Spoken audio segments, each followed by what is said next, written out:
AC ना cooler रहे राजा के घर में, वहाँ से निमन सखी बाटे नहीं हर में।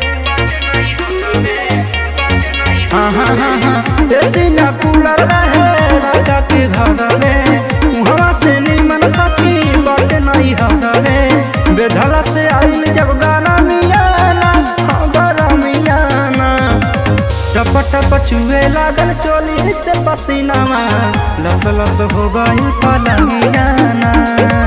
टप टप चुए लागल चोली से पसीनावा, लस लस हो गई पलंगियाना।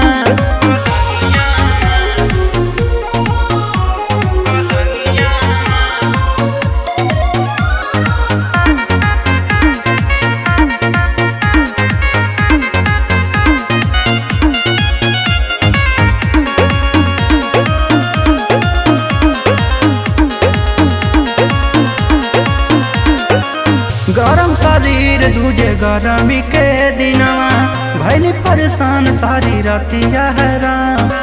नैहरा में हर क्षण सुकून से बितावनी, एसी के रहला याद आतिया हैरान। का बताऊं गरम शरीर दूजे गरमी के दिनवा, भैली परेशान सारी रातिया हैरान। नैहर में हर क्षण सुकून से बितावनी, ऐसी के रहला याद आतिया हैरान।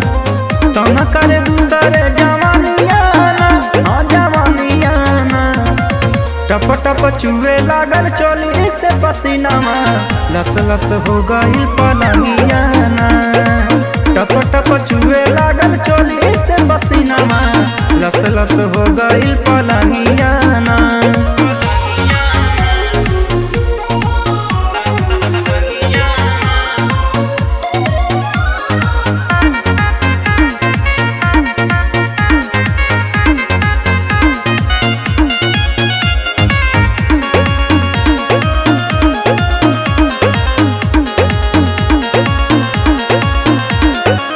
पंकज मनीष रानू कृष्ण बयारी, रात भर कइले ससतिया हैरान। बार बार के तनो हो कइनी निहोरा, मनले नय कहूँ बतिया हैरान।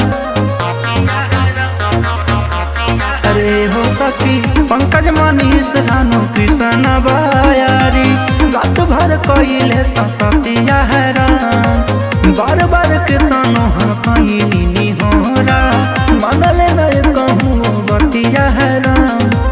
लहे लहे बढ़े परेशानियाना, परेशानियाना, टप टप चुए लागल चोली से पसीनावा, लस लस हो गई पलंगियाना।